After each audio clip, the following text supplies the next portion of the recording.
Muling nakatikim ng tirada si Pangulong Bongbong Marcos mula kay dating Pangulong Rodrigo Duterte sa kick-off rally ng Partido Demokratiko Pilipino kahapon. Sa harap ng publiko, muling pinasalingan ni Duterte si Marcos bilang isang drug addict. Yan at ang senatorial slate endorsement ng PDP laban, alamin sa ulat ni Kyle Bulyas.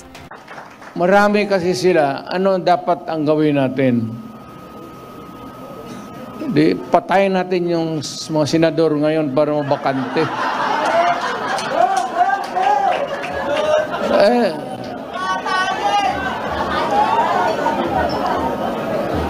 Kung makapatay tayo ng mga 15 na senador, pasok na tayo lahat. Pero kawawa naman.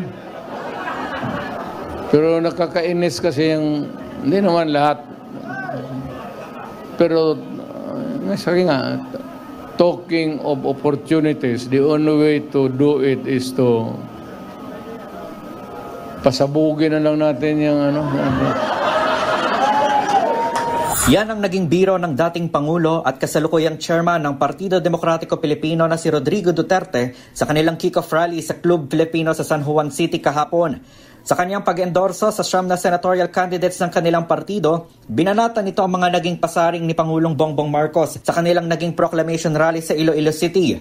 Muling tinawag ni Duterte na drug addict si Pangulong Marcos at inakusahang gumagamit umano ng heroin. Matatanda ang sinabi ni Marcos sa kanyang talumpati na ang kanilang senatorial lineup ay wala umanong bahid ng korupsyon, malinis ang track record at wala umanong mantsa ng dugo ng war on drugs. Sagot naman ni Senator Bato de la Rosa na siyang PNP chief noong ipinatutupad ang Oplan Tukhang, inaasahan na niya ang tinawag nitong political bashing. Dagdag pa nito, handa siyang marumihan ang kanyang kamay ng dugo galing umano sa masasamang tao para lamang protektahan ang mga matitinong Pilipino. Samantala, opisyal na ring inendorso ni Vice President Sara Duterte ang senatorial slate ng PDP laban.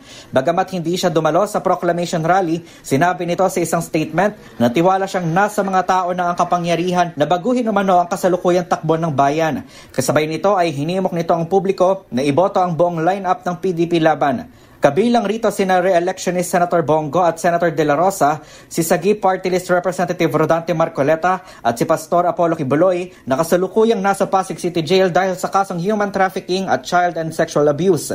Kasama rin sa kanilang slate ang aktor na si Philip Salvador, Attorney Raul Lambino, Attorney J.V. Hinlo, Attorney Vic Rodriguez at si Attorney Jimmy Bondok. Para sa MBC TV Network News, ito si Kyle Bulyas ng DZRH. Una sa Pilipinas, una sa Pilipino.